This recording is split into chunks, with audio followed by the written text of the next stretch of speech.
Welcome back, everyone. Today we're going to be doing a little bit of work in the garden.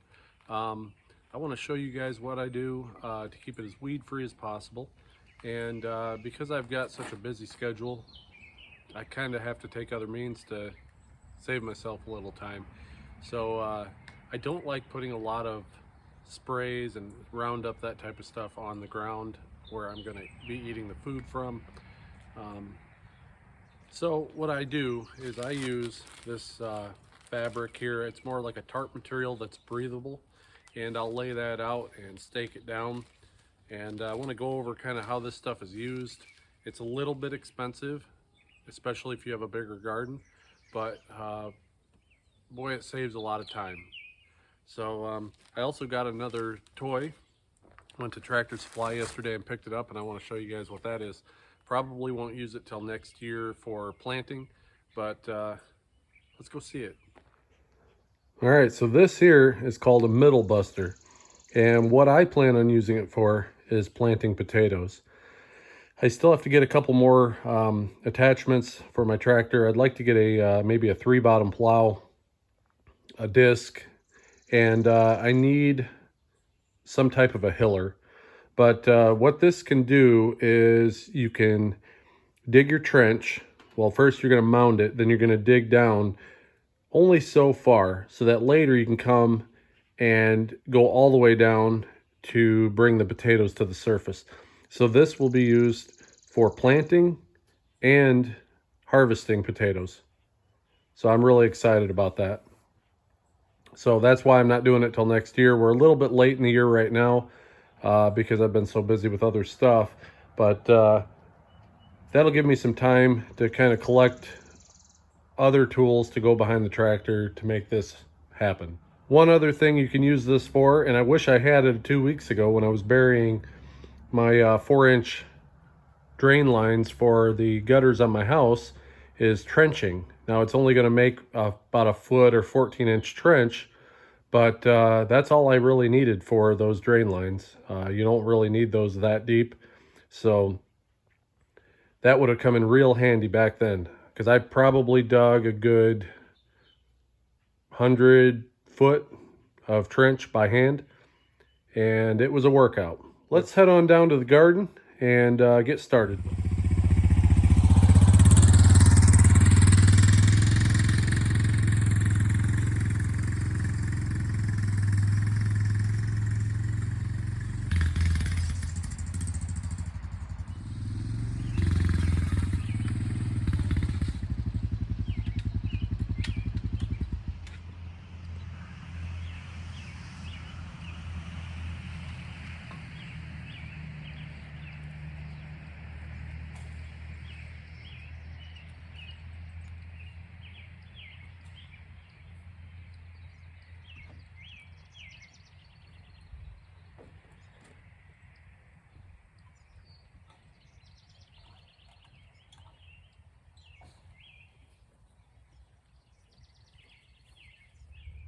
All right, you can see that I've got some put down already. This square here, going over here, is all from last year. I did have a big tear in it right there, so I patched it, and I put this little piece in this year. I need to get some 4-foot wide to go between the fence and that. This is where I've been working this year, is this whole area here, and I've got about half of it done. For some reason, something has been eating all of my plants. I've only got a couple survivors of tomatoes. These two here were volunteers, so I'm gonna let them grow and see what happens. Probably won't get anything good out of them, but what the heck, they're there. But I do have a couple extras. I spaced them out a little bit better this time. But yeah, we're gonna have to figure out what else to put here. I did have a bunch of cucumbers over here, and something ate them right down to the ground too. So I'm not sure what's doing that, because I've got this all fenced in and I've got chicken wire running along the bottom. So the smallest animal I could think to get in here would be a vole, and I'm not sure what they eat. So anyway, you can see these plants are trying to really pop up through here, and they're not going to be able to. They're going to die, and what we need to do is, I'm just going to cover this up. I'm not even going to mow it down or till it. But what you have to do when you put this stuff down is, if you don't heat it up with a torch, it'll fray. And so I forgot to do that on this piece. And so if I don't take care of it now, it'll pretty much start fraying all the way back.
Usually it wouldn't take so long, but it was pretty frayed, so wanted to make sure to get it all.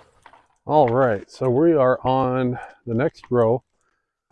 I overlapped these by 1 foot, and I've already pre-burned the end. So what I do is I lay it down here on the end, and I've got my landscape staples. And I will take one staple, put this where it should be, and I will staple just this one corner. Just like that. After that, I roll it out. We'll use up this whole thing, I'm sure, on this one row. Let me grab some more staples here.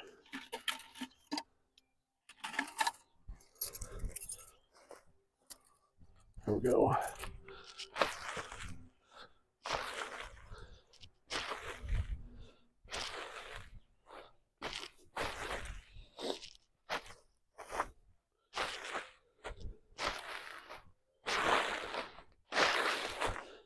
All right, almost to the end here. So I thought, there we go. And then what I'll do is I will take and pull it tight and put one staple on this end once I get it all lined up.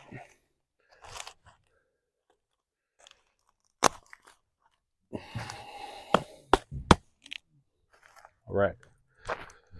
After that's done, I will go back to that end and I'll put a staple on the other corner.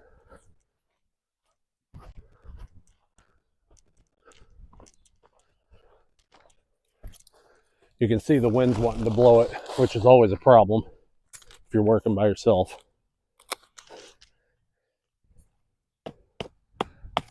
Okay. After that, I come back to the fourth corner, stake it down, and I might put 2 or 3 staples in this one side just to hold it from the wind. But what we're going to do is overlap it again, so you really don't need to put too many. You just need it to hold until you get the next one over by it. There we go. So I'll put a couple here.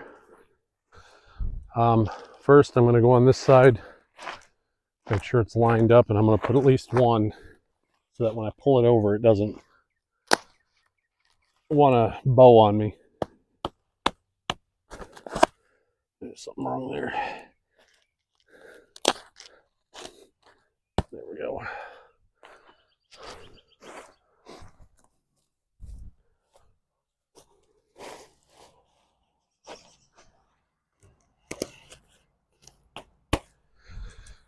Seems to me that this stuff I got this year is cheaper than the stuff I bought last year.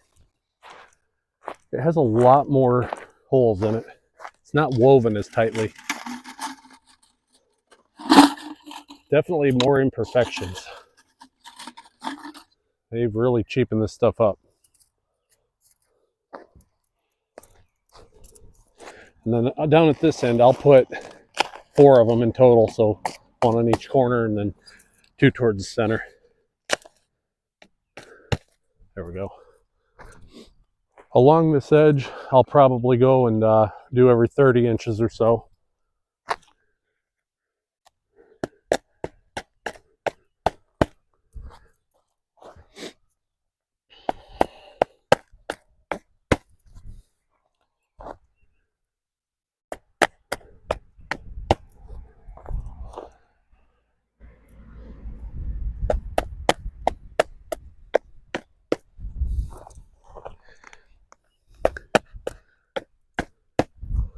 I can tell some of these other landscape staples have started pulling up too on me over here. All these plants trying to grow through it, forcing them up out of the ground.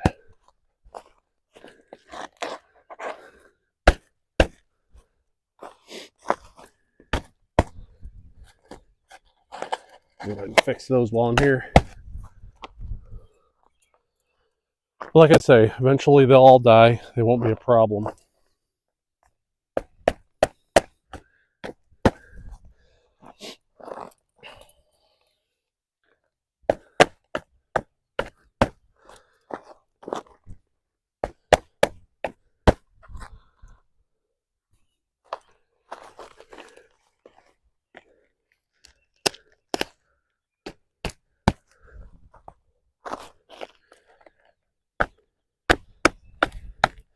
Now, a lot of people say that they have problems with insects under here. Now, I never have.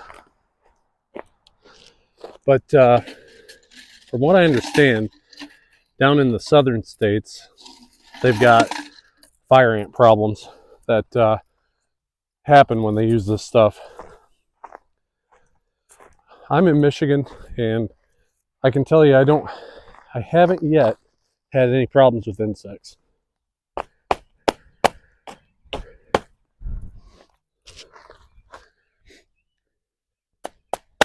There we go. So that's it for that. I'm going to put 1 more down here.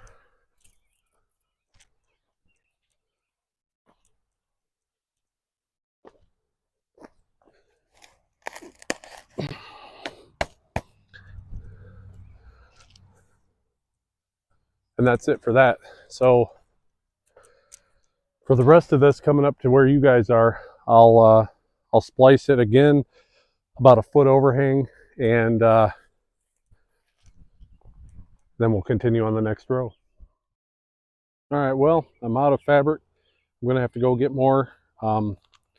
Here's the stuff that I'm using, made by Vigoro, woven fabric, heavy duty, 6 foot by 100. And I got that at, here's the part number. I got that at Home Depot. I think it's about $75, maybe $80 a roll. So if you want to do this, you know kind of what to expect and how much you can get out of your garden. But yeah, it looks like I'm gonna have to buy a couple more 6 foot rolls and maybe a 4 foot roll. And I went ahead and put cages around the remaining tomatoes that are still here. I think there's 8 of them out of all these holes that I filled. So anyway, that's how I am going to do this. Even if this isn't used this year, this area isn't used for growing, by next year, everything underneath it will be dead, and all this fabric kind of puffed up like it is will lay right down flat to the ground, just like this stuff is here. So last year I left this gate here, or just fencing, I left it open, and I thought the idea was that whatever was left over, you know, I'd let the deer have it and they could come in there and eat whatever and leave.